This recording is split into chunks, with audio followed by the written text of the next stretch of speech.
क्या आप एलआईसी से लोन लेना चाहते हैं? अगर आपका एलआईसी की पॉलिसी है और आप एलआईसी में प्रीमियम जमा करते हैं तो आप अपने एलआईसी की पॉलिसी से लोन निकाल सकते हैं। जी हाँ, आपने जो भी पैसा आपने जमा किया है, अगर आपका पॉलिसी 3 साल कंप्लीट हो गया है तो आप अपने पॉलिसी से लोन के लिए अप्लाई कर सकते हैं और जो भी पैसा आपने जमा किया है एलआईसी वहाँ से आपको लोन दे सकता है। तो चलिए इस वीडियो में बात करते हैं। तो हेलो दोस्तों, मेरा नाम है सूरज और स्वागत करते हैं आपको हमारे इस यूट्यूब चैनल पर। अगर आप हमारे चैनल पर नए हैं तो प्लीज़ इस चैनल को सब्सक्राइब जरूर करें, इस वीडियो को लाइक करें। अगर वीडियो आपको अच्छा लगे तो आप अपने फ्रेंड्स के साथ शेयर कर सकते हैं। यदि आप इस वीडियो को फेसबुक पर देख रहे हैं तो आप इस पेज को फॉलो जरूर करें, वीडियो को लाइक करें, शेयर करना ना भूलें। तो चलिए वीडियो में आगे बढ़ते हैं।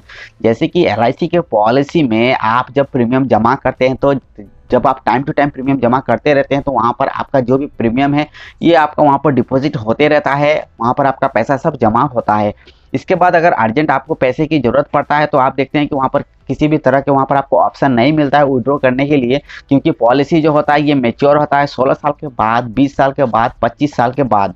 तो इतना लॉन्ग टाइम के बाद जब आपका पॉलिसी मैच्योर होता है तो उस वक्त आपको पैसा मिल जाता है।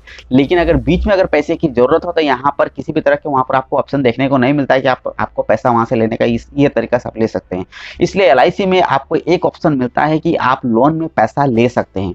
हालांकि आपका पॉलिसी को सरेंडर करके भी पैसा लिया जा सकता है, लेकिन पॉलिसी को सरेंडर करने से आपने जो भी पैसा जमा किया है उसमें से आपके बहुत सारा पैसा लॉस हो जाता है, क्योंकि वहाँ पर भी आपका पैसा लॉस देखने को मिलता है। वहाँ पर जो भी आपने बोनस अर्न किया ये बोनस भी नहीं मिलता है, उल्टा आपने जो भी डिपॉजिट किया है उसमें से आपका पैसा कट हो जाता है। इसलिए इससे बेहतर है कि आप अपने पॉलिसी से लोन अप्लाई करें। पॉलिसी से लोन अप्लाई करने के बाद जो भी आपका वहाँ से बनता है लोन का पैसा, लोन का जो वैल्यू है ये उस वक्त आपको दे दिया जाता है।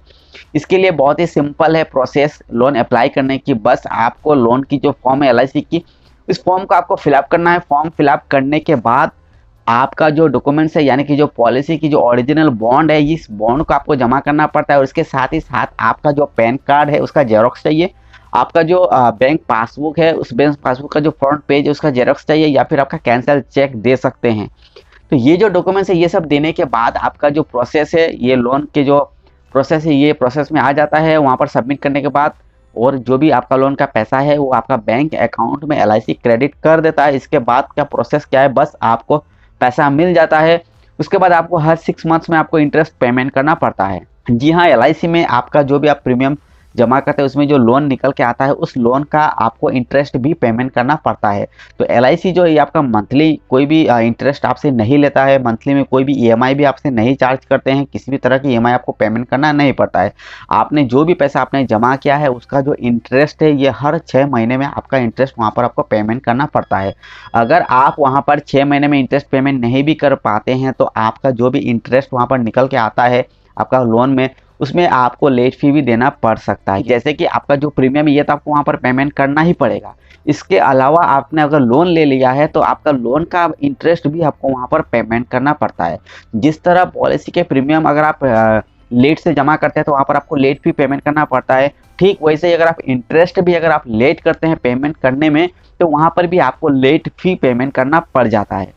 एलआईसी की लोन को रीपेमेंट करने के लिए आपको वहाँ पर किसी भी तरह की ईएमआई या फिर किसी भी तरह के इंस्टॉलमेंट आपको वहाँ पर नहीं पेमेंट करना पड़ता है। जी हाँ, एलआईसी की रीपेमेंट करने के लिए लोन का जो पैसा आपने लिया है उसे अगर आप भुगतान करना चाहते हैं फिर से, तो आप अपने मन में जो भी आपका आता है जितना पेमेंट आप करना चाहते हैं उतना पेमेंट कर सकते हैं, जब चाहे तब आप पेमेंट कर सकते हैं, क्योंकि यहाँ पर किसी भी तरह की इंस्टॉलमेंट का सिस्टम नहीं है। हाँ, इसमें आप क्या है कि आपको हर 6 महीने में आपको इंस्टॉलमेंट पेमेंट करना है आपका इंटरेस्ट की। अगर आपने जो भी लोन ले रखे हैं उसमें जितना भी आपका इंटरेस्ट बनता है इसे आपको 6 महीना में पेमेंट करना पड़ता है, हर 6 महीने के बाद। अगर आपने चाहा कि नहीं मुझे हर 6 महीना में अगर इंटरेस्ट भी पेमेंट करना है इसके साथ ही साथ अगर लोन को रीपेमेंट भी करना है तो उस वक्त भी आप कर सकते हैं। जैसे कि मान लीजिए आपको इस महीने में पेमेंट करना 1000 रुपये, आप पेमेंट कर दीजिए। अगर आप मान लीजिए आपको 5000 पेमेंट करना था, आप 5000 पेमेंट कर दीजिए, या फिर आप चाहते हैं कि फुल पेमेंट चेक करना है तो फुल पेमेंट कर दीजिए। आप जितना चाहे उतना पेमेंट करके आप अपने लोन को ख़त्म कर सकते हैं। वहीं पर अगर आप चाहते हैं कि नहीं मुझे लोन को क्लोज करना है तो सिंपल है, बस जितना भी आपने एलआईसी में लोन का पैसा आपने ले रखे हैं सारे के सारे पेमेंट कर दीजिए। अगर इंटरेस्ट है तो इंटरेस्ट को भी पेमेंट कर दीजिए। ये पेमेंट करते ही आपका लोन क्लोज हो जाएगा और आपका जो भी पॉलिसी बॉन्ड है इसे फिर से आपका एड्रेस में बाई पोस्ट भेज दिया जाएगा एलआईसी की तरफ से। तो इस तरह से आप लोन को क्लोज कर सकते हैं और इस तरह से आप पॉलिसी से लोन भी निकाल सकते हैं। तो उम्मीद करते हैं ये वीडियो आपको जरूर पसंद आया होगा। अगर आपको ये जानकारी अच्छी लगे तो इसे इस वीडियो को लाइक करें, वीडियो अच्छा लगे तो आप अपने फ्रेंड्स के साथ शेयर करें, चैनल पर नए हो तो प्लीज़ इस चैनल को सब्सक्राइब जरूर करें। तो चलिए इस वीडियो को यहीं पर खत्म करते हुए मिलते हैं एक नई वीडियो के साथ, तब तक के लिए जय हिंद।